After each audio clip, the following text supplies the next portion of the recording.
ahead and hit record. Okay. So just to start the recording off, I'm Lawrence Nussbaum, and we're here with NC Lim, and we are presenting about the San Mateo County Foodware Ordinance on behalf of our Foodware Aware team. Great, thank you, Lawrence. And to start off the presentation, I'd like to introduce our Foodware Aware program team. It's made up of 3 entities. Of course, the County of San Mateo Office of Sustainability, and on our Foodware internal team, we have 3 of us, me, my colleague Chris, Slafter, and Kevin. And of course, we have environmental innovations. You see that great picture of Lawrence in the middle, his colleague Sean, as well as Paul. There are a few other folks, but we couldn't quite squeeze everybody in here, but these are definitely the main players. And then we also have folks from our amazing team, we think Disposable, Grace Lee heading the pack, and then Michelle, and she also has some additional support as well. So you'll see that we have a lot of people on staff for this program because we're providing a lot of different services and resources to our food facility. So we need to have a full team. So, so here's our team. Next slide, please. So what are the, I'll jump right into the objectives. So of the ordinance, of the Disposable Food Serviceware Ordinance, and it's really threefold. It's to reduce waste that's both generated at the source and sent to the landfill by eliminating any unnecessary distribution and use of disposable food serviceware. Some examples that you see on the slide in the picture that is not reusable or compostable, and is to really reduce waste at its source. The second objective is to improve the health and safety of our community members by eliminating different types of disposable foodware that can be very, very harmful. And third is to help our community keep our waterways clean and safe by helping to reduce litter and trash on our streets that end up going into our oceans and waterways. So this ordinance will be really, will be an important tool for the county to keep materials we don't want out of our natural environment. Next slide, please. And the plastic foodware is one of the main contributions of plastic pollution, often winding up in our streams and our oceans, as I mentioned before. And we have stats that state that by year 2050, there's going to be more plastic in the ocean than fish, which is pretty alarming. And these plastics, they persist in our environment, and many times they break down into smaller and smaller pieces. They do not go away. So we call them microplastics, and we're starting to see a lot of microplastics in our water, in our soil, and even in us. And conventional plastic foodware materials are often derived from petroleum, which is associated, of course, with negative environmental impacts, such as extraction, use, and disposal. And some of these single-use foodware also have these chemicals called PFAS. We call them per and polyfluoroalkyl substances, and they're used, they're often referred to as forever chemicals because they essentially stay in the environment forever. And they're associated with a lot of different human health impacts, including cancers, liver damage, ADHD, and so on. Next, please. And exactly how the county is trying to address this challenge is back in February 2020, the county's board of directors adopted our Disposable Food Serviceware Ordinance. And ideally, we want this to be uniform.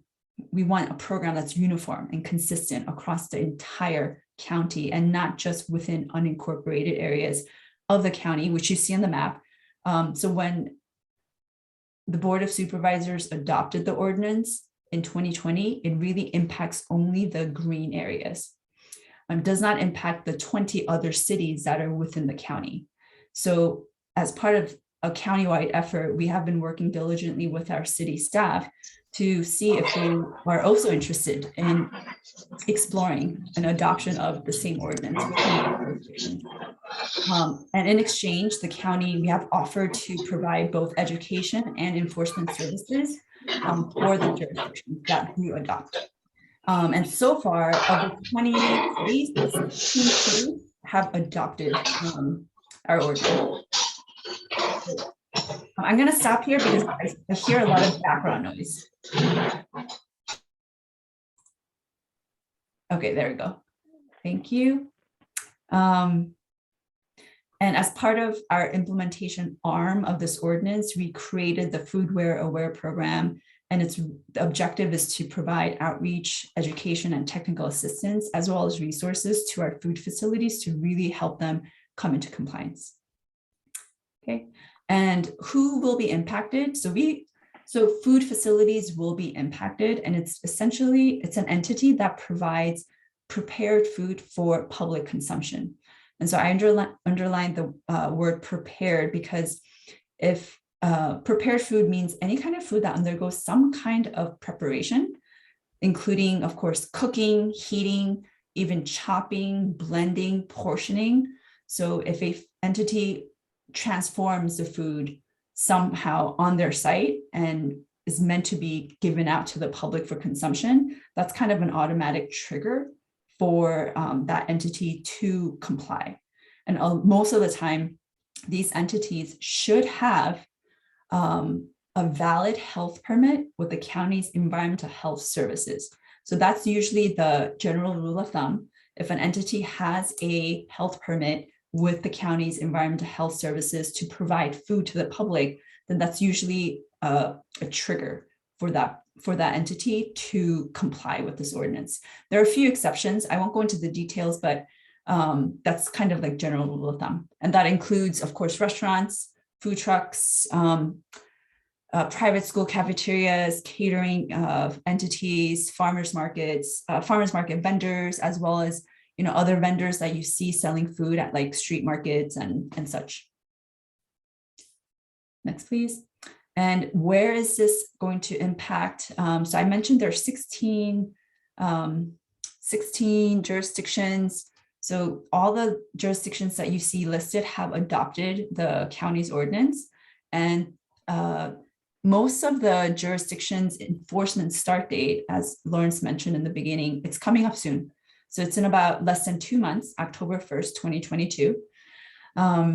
And so we're gearing up really hard right now and pushing hard to push out the word to our food facilities to let them know that this is coming. We've actually been pushing out this word for a few years now, but we're making an extra effort to make it even more well-known. And we have a few more cities that are not listed here that are currently exploring the ordinance. So most likely the number will go up higher. And getting into the weeds, so what is this requirement really about? So it's really trying to get away from plastic. So all the items that you see on the left side with a red cross on it, so we're trying to get away from those, transition away, and that includes polystyrene items, and transition more towards the items that you see on the right side. And so those are made from compostable natural fiber. And natural fibers, could be paper, sugarcane, wheat stalk, bamboo. So essentially, if it looks like wood, then most likely it'll be compliant. That's the rule of thumb. Next, please. Another requirement is for the larger items. So good examples are items you see at the top: plates, bowls, cups, trays, clamshells, bowls, the craft boxes. So though, in addition to being fiber-based, they also have to be free of PFAS. So that's the toxic chemical that I mentioned earlier in the presentation, which causes different types of cancers. PFAS is usually used in these types of fiber-based items to make them water and grease-proof. But again, there are studies that state that these are harmful for our health.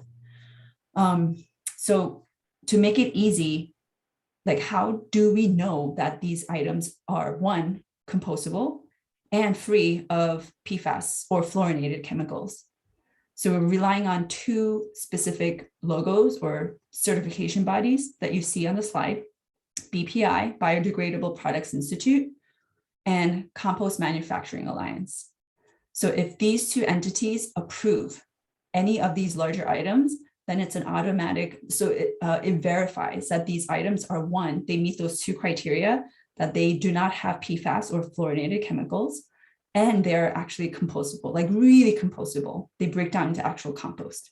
So as long as these bigger items meet, are approved by these two entities, then they're good to go and they're compliant with the county's ordinance.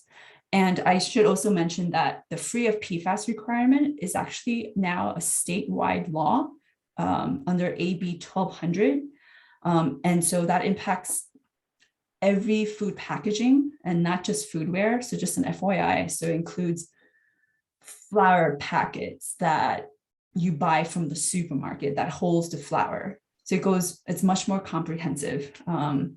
It includes the pizza box that the frozen pizza is sold in the supermarket. So any kind of food packaging. So just want to put that out there for everybody to understand. Next slide. And there's another part of the requirement, and it's really specified targeting what we call accessories. And these are like the smaller side items, like you see some of the examples in the slide: napkins, straws, utensils, all those things, and straws. So our ordinance, it actually also integrates another California law, AB 1276, that was also signed last year.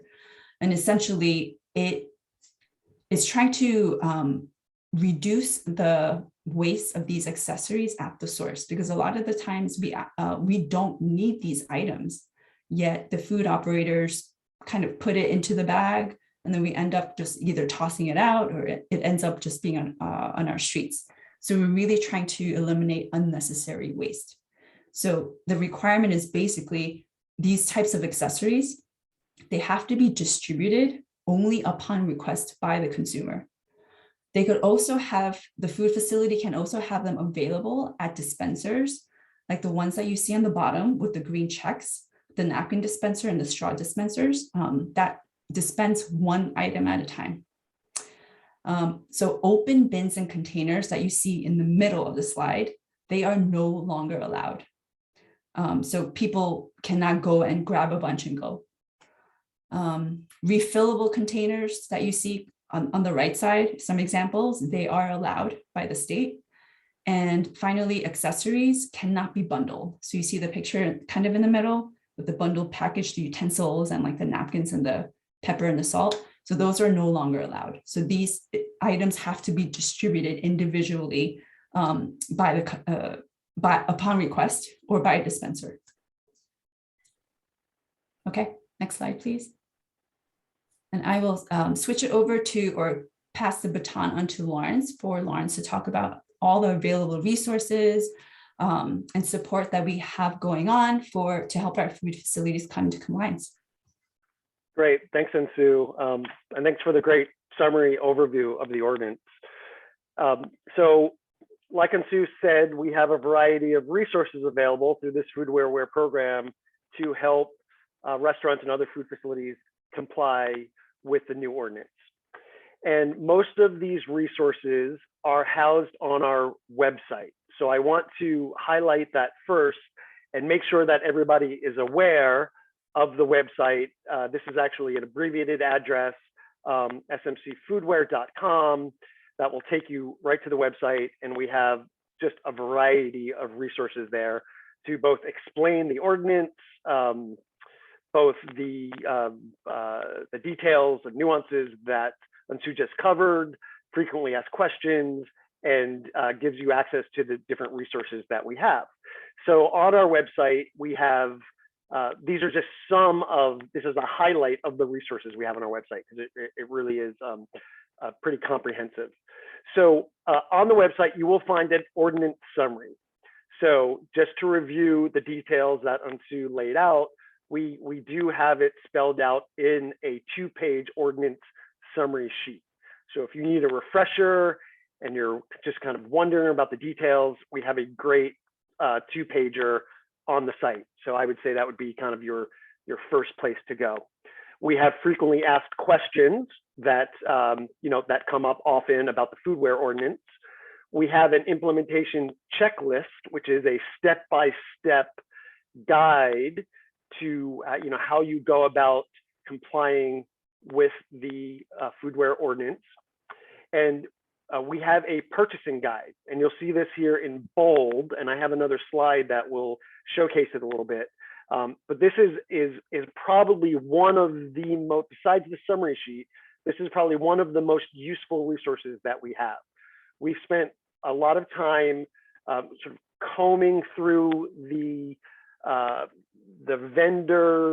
vendors and the various available products that are certified by the BPI and the CMA that meet the requirements of the ordinance.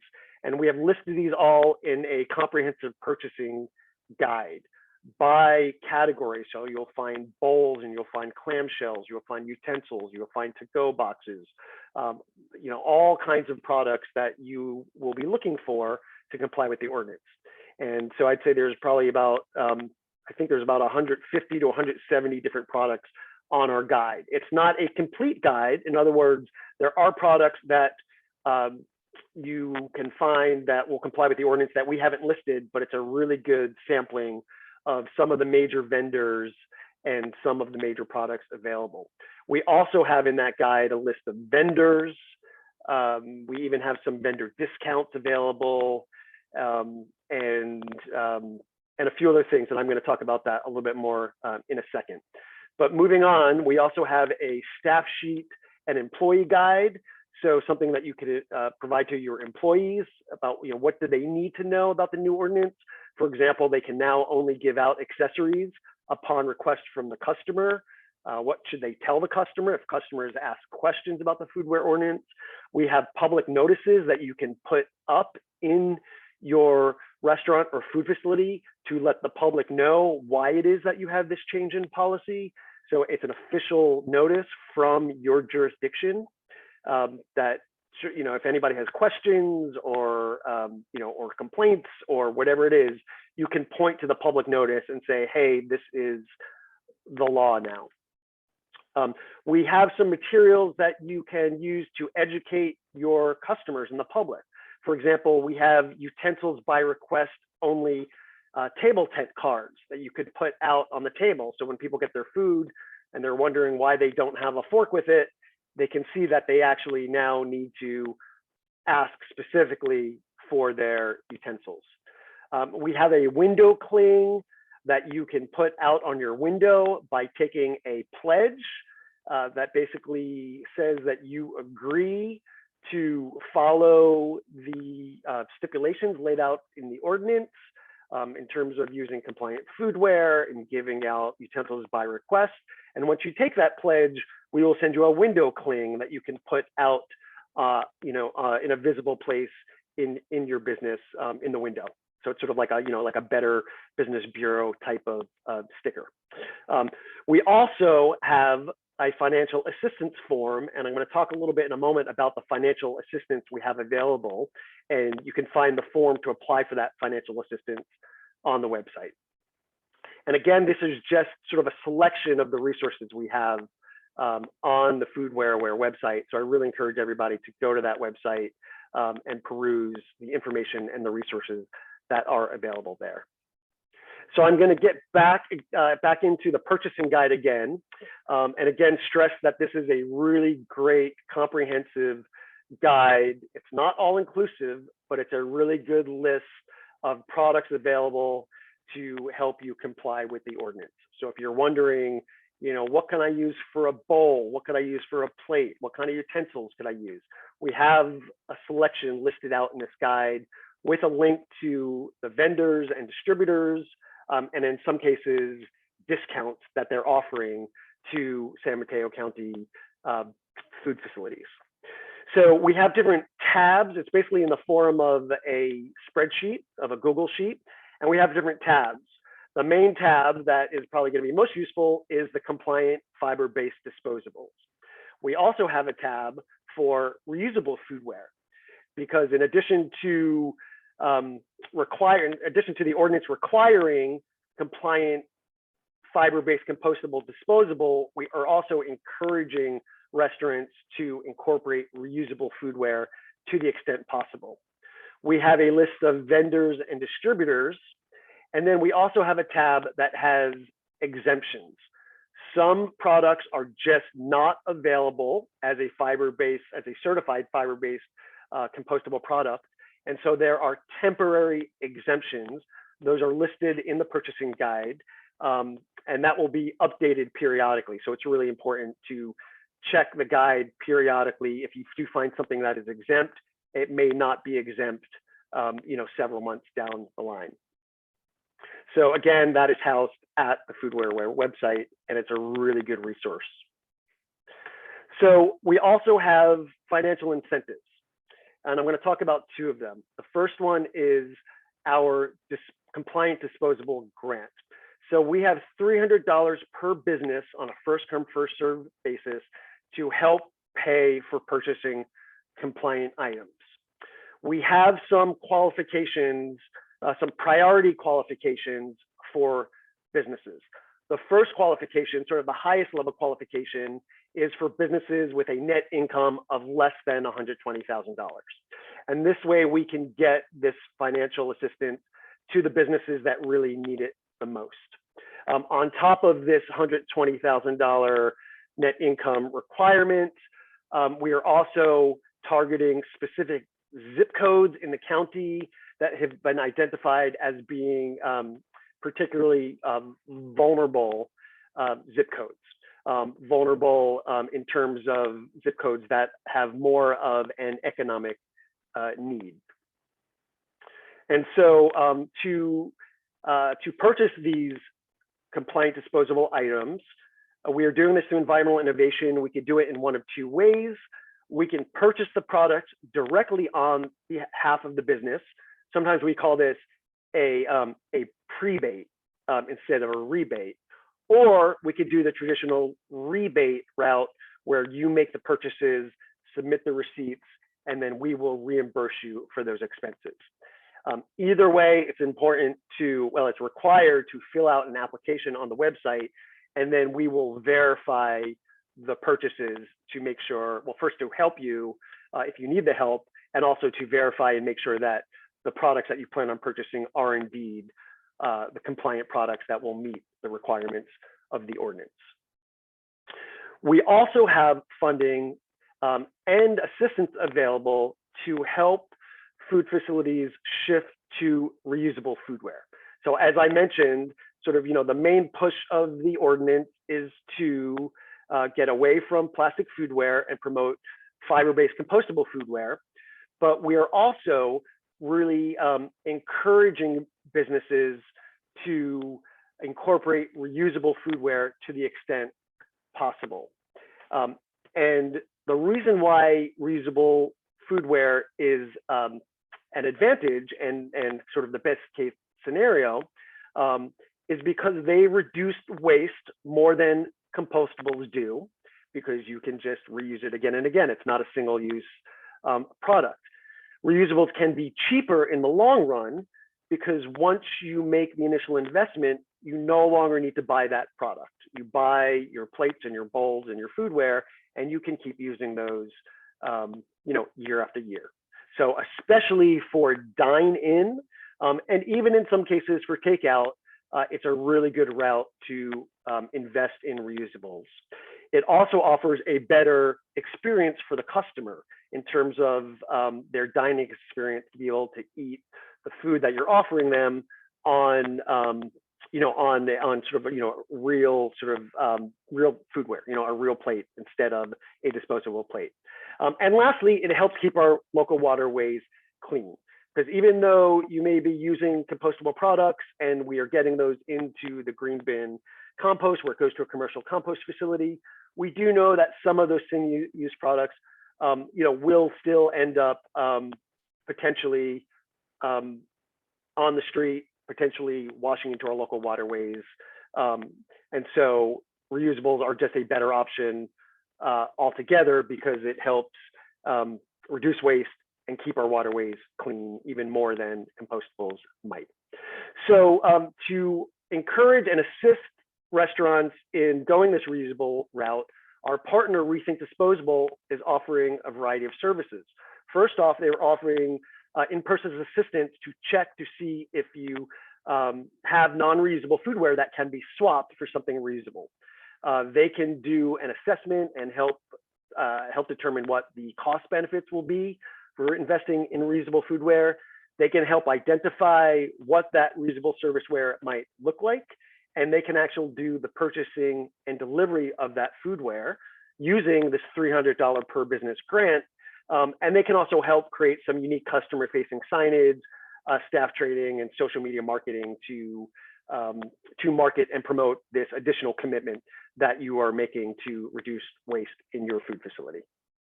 And again, to apply for this reusable assistance, it's the same form that you will find on the website. So I also want to plug the mini expo and vendor showcase that we are hosting next Tuesday from 9 to 2 p.m. at the Foster City Community Center. This is a stop by at any time event where we will have vendors there. We have about 10 vendors that will be there on site, tabling their foodware that you can sample. We'll also have food available. You can actually take the foodware and sample it with the food that we will have available. So this is a great opportunity if you're looking for foodware, you want to talk to the vendors. I encourage you to stop by our mini expo and vendor showcase next Tuesday. And you can find the RSVP right there. So go ahead and jot that down if you're interested. It's foodware.eventbrite.com. So I just want to do a quick summary, and then we'll open it up for questions maybe in another 5 or 10 minutes. But in summary, and this is some of the things that Ensu covered, but I'm going to go over it again to because it takes a few times to review this before it sticks. But in summary, plastic food in the ordinance, plastic foodware is prohibited for most items: your bowls, your plates, to-go boxes, cups, etc. Importantly, this includes compostable plastic. So some people are confused about this because you may buy plastic that says it's compostable, but that is not allowed in the ordinance. So if it looks like plastic, i.e. if it is clear, like a clear compostable cup, it is not allowed. Or a cup that, that's labeled compostable, it is not allowed by the ordinance. So if it looks like plastic, it is most likely not allowed. So that's just an important distinction. Compostable plastic is not allowed. Of course, what is required instead is fiber-based compostable foodware. So when we say fiber, we're talking about paper, hay, wheat stems, bamboo, rice, etc. Various fiber or pulp-based products. The larger items, as Ensu mentioned, the bowls, the plates, the to-go boxes, must be certified by either the Biodegradable Products Institute, BPI, or the Compost Manufacturing Alliance, CMA. And again, we have those listed in our guide to help direct you to some of those products. So you can reference the guide for a list of these compliant items. And then again, accessories such as utensils, straws, stirrers, condiment packets, etc., can only be given out when a customer asks for them specifically or at a one-at-a-time dispenser. And again, they must be unbundled individual items. So you could only give out one fork or one spoon, not a bundled set of utensils, for instance. Again, we have a lot of resources available at the Foodware website, and we have financial and technical assistance available to switch to reusables, which will save you money over the long term.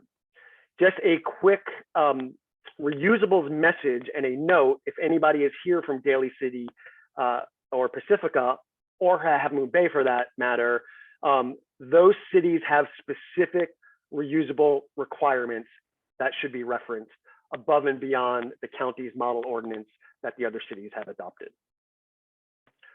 Some helpful knowledge that may take some digging to uncover, but I'm going to lay it out for you right now so that it may alleviate some concern.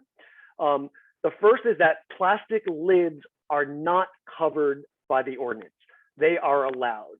We are encouraging you to use compostable lids for your cups or your foodware, your bowls, etc., but they are not required. So that may help alleviate some concerns if you're concerned about people seeing into, the bowl that you're preparing for them.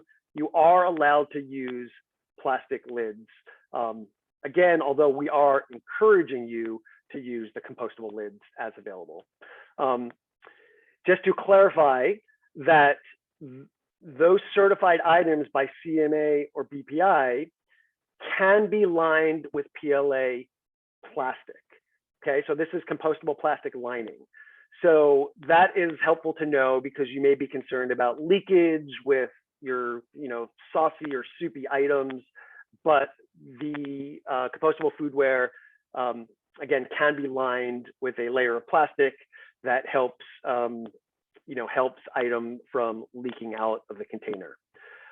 Also, you should note that aluminum and glass foodware are acceptable alternatives, especially, both aluminum and glass, but aluminum may be a good option for you for certain to-go containers.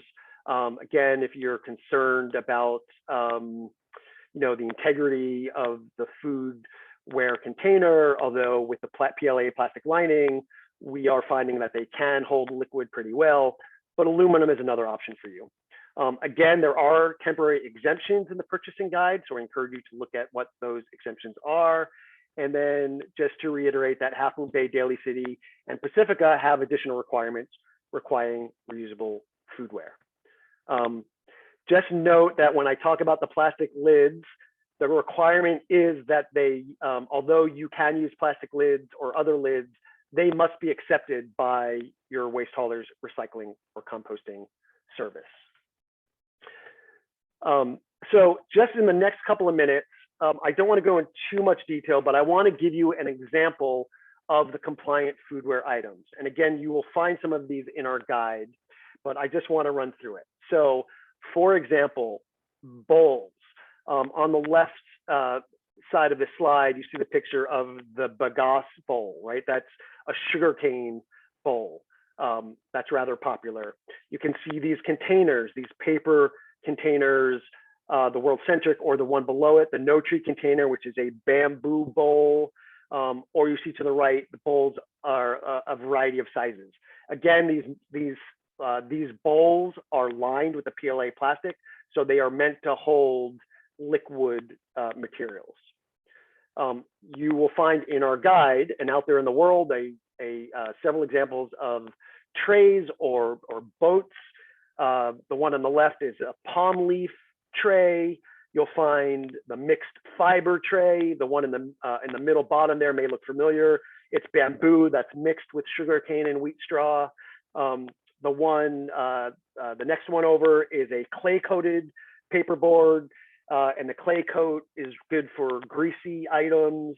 And then again, you'll see that bagasse plate over on the right, which is the sugarcane plate. Looking at some other plates, again, you see the bagasse sugarcane plates. I've shown you this Dixie one just to show that they do come, in packaging. You can find some of these at box retailers, and through our program, we are actually working with some of the retailers to encourage them to carry some of these things in stock. You'll also find the mixed fiber types of plates. The middle one is an uncoated paper. The one over to the right is a palm leaf plate. Beverage cups. I just want to talk really quickly about cold cups.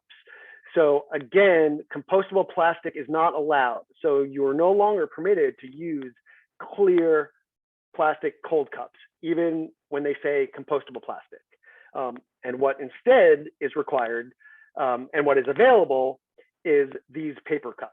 So this is an example. The first one is a double poly paper cup. So it's got a double coating of PLA, which holds the integrity of the cup when you put liquid in it.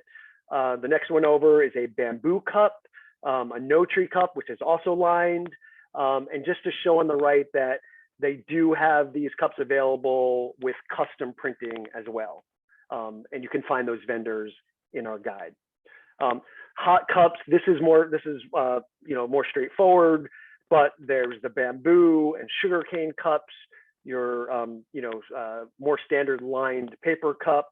And then you'll see the ones on the right, they come in sort of decorative designs, or like this Earth Choice cup that actually has a rolling lid, which is really good as a leak proof. Well, actually, I think most of these have the rolling lid. At least the last two I know have that rolling lid. The last three have the rolling lid, actually, that help them be leak proof. But this is a good choice if you want to promote, sort of showcase your sustainable commitment, with a messaging kind of cup that people clearly know that it's the environmental choice. Again, here's some clamshell containers, the mixed fiber. You see like the burger container, or the middle container that's just like a regular to-go-ware clamshell. On the bottom, you've got the clay-coated paper, again, which is good for grease resistance. You've got the craft paper. You've got the bagasse sugarcane clamshell containers as well. The same with fold packs. You've got the craft fold packs. Yes. I hate to interrupt, but I'm just looking at the time. It's 6:46, and I do want to make sure that we leave plenty of time for questions. Great. Okay. So I'm just going to run these last two. I just want to show you an example of the takeout containers. Again, aluminum is accepted. I want to let you know that there's portion cups available, paper, aluminum, and there's specialty items like fry cups, paper boxes. Of course, you'll find cutlery, mostly wood, birchware, bamboo, straws. Again, there's a variety of different materials, and then various accessories. And again, we have these all listed on the guide, as well as examples of lids. And remember that the lids are not required, but for consideration, we encourage you to use the fiber-based lids. And with that, we will open it up to questions. And I'm sure there's probably quite a few of them. I know that Amanda has some ready to go.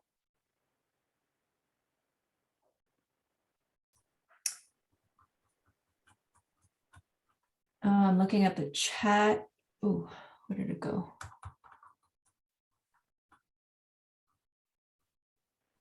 Okay, let's start with I'm just going to go straight down. A question by Carrie. Does this include grocery stores and delis? Yes, it does. And boba tea shops? Yes, they also need to comply. Amanda's first question is, does the compostable rule apply to chain restaurants like McDonald's or even El Farolito? Yes. So even quick service restaurants and chains like McDonald's, and I think I saw Starbucks, Pete's, Phil's, Chick-fil-A, all those fast food chains, yes, they do have to comply as well. Does it apply to catering companies? Yes, it applies to catering companies. What should people, go ahead, Lawrence. Oh, I just want to chime in for the boba question. If there are any folks that serve boba tea here on the call, we do have a boba guide on our website. So we came up with a specific guide for how you as a boba shop, suggestions for how to comply with the ordinance. Great, thanks, Lawrence. Amanda's third question was, what should people do if they have a lot of plasticware still in their storage? So ideally, as I mentioned before, we had started outreach of this requirement a few years ago. So we're hoping by starting outreach early, food facilities will start using up their stock of non-compliant items. So that's what we're hoping. But we're coming to find out that people are still, they still have stocks of plasticware. In this case, we are going to be a little bit flexible and let the food facilities use up their existing stock of non-compliant items. But as soon as that stock is finished, we really expect the food facilities to switch over to compliant items. And I hope that answers your question. And the next question below, I think I answered that for Starbucks. I got another question from Anthony, just to me, I think. And I will read Anthony's question. If the utensils are compostable / not plastic, can they be placed out in a self-service manner? Or do those need to be by request as well? So like wooden utensils, they have to be, so they cannot be placed in open containers unless there are dispensers that spit those wooden utensils out one at a time. And I actually just learned that there is a company that has these dispensers. There's one, and I have a feeling that there are going to be additional manufacturers are going to be looking into this more and more, because pushing for fiber-based compostable products are not unique to the County of San Mateo. It's actually being implemented by other jurisdictions as well. So I think the demand for these types of fiber-based foodware is going to continue to grow. So we're hoping that the manufacturers will see that and start researching and investing in different types of dispensers, including wooden dispensers for wooden dispensers. Wooden dispensers for wooden utensils. But food facilities can also have these wooden utensils behind the counter to give out to the consumer when the consumer asks for it. But to go back, you cannot have these any utensils available in open containers at a self-service station. I think that's it. Any other questions?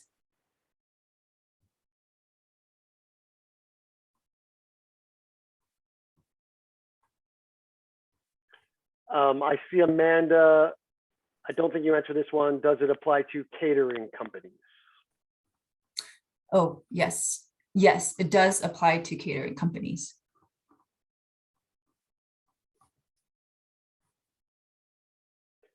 And just to clarify the question about the groceries, again, and it's maybe obvious, but it's just for the prepared food at the grocery, right? So something that is prepared, packaged, offsite, sent to the grocery for consumption is not required to meet the ordinance.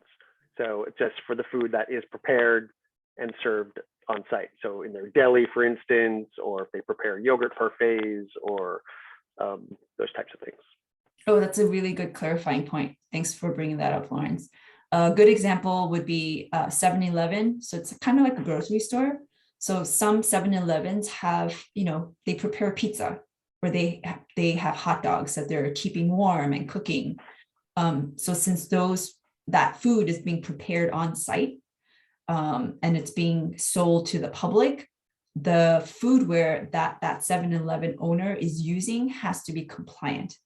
But the bag of chips or the bag of crackers or the candy bar that's already prepackaged and being sold in that same 7-Eleven, since those types of foods were prepared and packaged outside of that food facility in a whole different facility, probably outside of San Mateo County, and we call them prepackaged foods. So the prepackaged foods are not, they do not fall under the scope of this ordinance. It's only the prepared food that's made on site at the food facility. There's a couple more questions here. One is from John about will restaurants still be able to use plastic bags for to-go food? Yes. So plastic bags, the county has a whole different law or ordinance for plastic bags. So for this current foodware ordinance, we do not go into plastic bags. So currently, restaurants are allowed to use plastic bags. So that currently is not going to change unless there's a move to reassess that in the future. And then a clarification about how about food that I prepare in frozen seal bags? For food packing, wait, sorry, where is it? Oh, okay. How about food that I prepare in frozen seal bags? Oh, that's a good one. Let's see.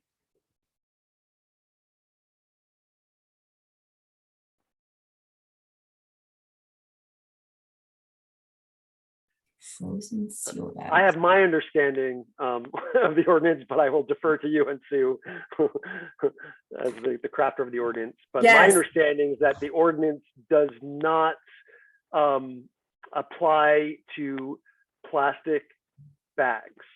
So even like in the bulk area of the supermarket, if you have a plastic container to put your bulk mixed nuts in, that would have to be fiber-based. However, if you actually have a bag, like the plastic bags that you pull off, that is, I don't want to call it a loophole, but I want to say, but that is not actually covered by the ordinance the way I understand it. And so in this case, I would think that that if you're taking food and you're preparing it in a plastic bag to distribute it because it's frozen and sealed, that it would not be compliant with the ordinance. But I defer to you. Yeah, you're right, Lawrence, because within the items that we list in our ordinance, we do not have bags as a covered item. So Daisy, I hope that answered your question. I think we passed a couple of questions at the top. Yeah, Carrie also had a question. Compost receptacles this may be a link to another question. Compost receptacles to properly dispose of the containers so that they actually compost versus trash. I'm not sure what will there be an effort to make compost receptacles available? Will there be an effort to make additional composting available to the public?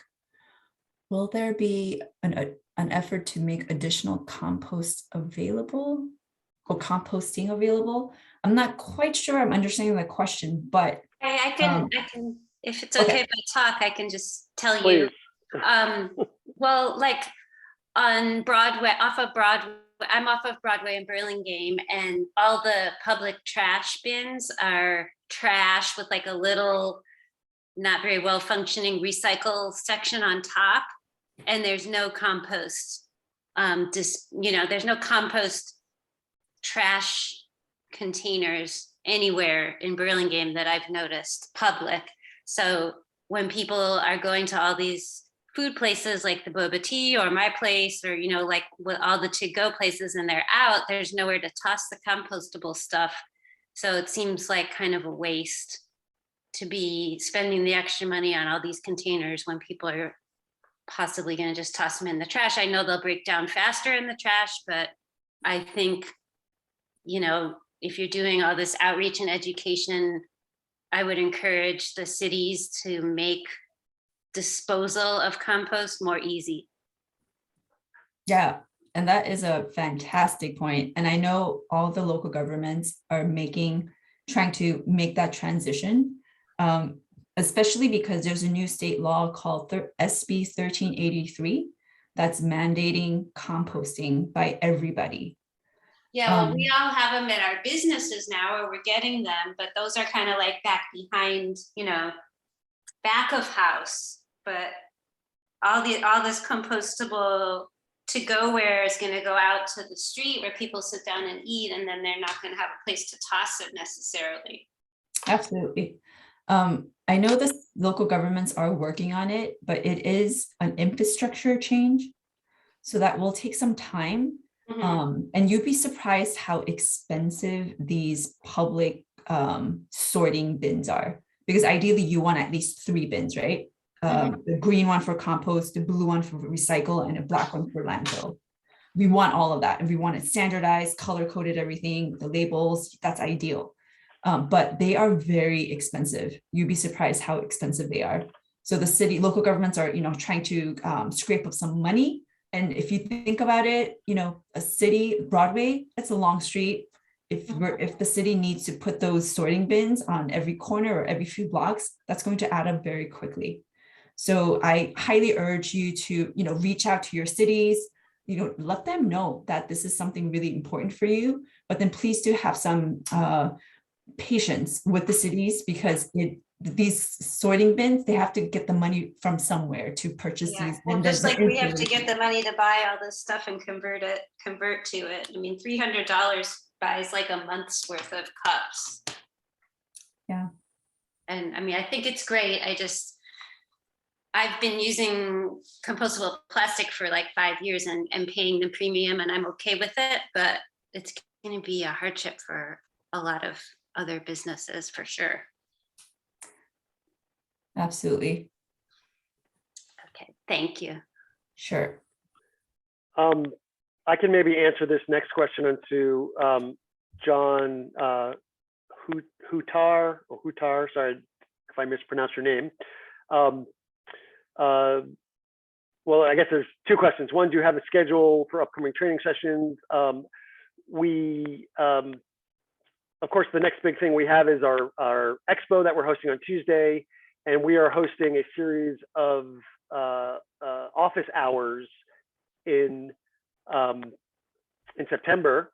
But in terms of one-offs, I just put my email there, and I'm available to offer assistance if you have specific questions about the foodware ordinance. So please, just reach out to me directly, and I'm available to help. In terms of our strategies, you touched non-English speaking restaurant operators. Yes, we do. We have, you'll see if you go to our website that we have materials translated to Chinese, Spanish, and Tagalog. And then in terms of our outreach, we have community-based organization partners. We're working with the Peninsula Chinese Business Association to reach out to Chinese-owned and speaking businesses. And then we have Spanish-speaking business on our staff, and we partnered with another community-based organization called Plastic Free Future, who specializes in working with Latinx businesses in the Latinx community. So we have partners that we're working with to reach out to non-speaking operators, and a variety of materials that have been translated. Thanks, Lawrence. And we also sent out mailers to every food facility that will be impacted. And within the mailers, we put in English as well as information for translated into Spanish, Tagalog, and Chinese. So we're trying to touch our non-English speaking community as much as possible. I'm checking the time, 7:03. There's one more question that was directed just to me, so I wanted to make sure I go over that. The question is for food packing, can we use polyester film lining for cover? Okay, if the person who asked this, Moon Chef, I think, if you could get off the mute and explain a little bit more, it's food packing. Can we use polyester? Well, I'll let him chime in, but I think he's talking about like food plastic wrap. So when you have a container, it's a plastic covering, say if you're a caterer, I think that what he's talking about is like plastic wrap for covering. Oh, like saran wrap. Actually, it's like for sealing, because like we have a machine for sealing the food package, like the packaging machine. Oh, I see the one where you put the film on top and you heat it and then it. Yeah, it seals. Yeah. Oh, yes. Yes, you can use that because we consider that a lid. Yeah. So yeah, so you're okay to use that. Okay, very good. Thank you. Yeah. Okay. And again, please, I highly encourage everybody to come check out the expo. Looking forward to meeting you all there.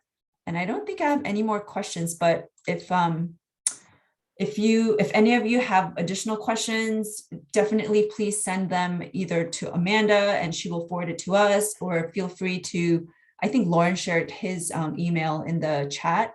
So we are definitely here and available to support you. Yeah, I put my email there, so please feel free to reach out with any questions. I'm here to help. That's what I do.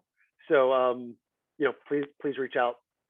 And yeah, thanks everybody for coming and showing interest. And we know it's challenging, and it can be a big lift, but this is, a really important initiative that's going to have a huge impact in our community. So we really appreciate everybody kind of chipping in and doing your part. Great. Well, have a great rest of the evening, everybody. Okay. Bye. Bye-bye.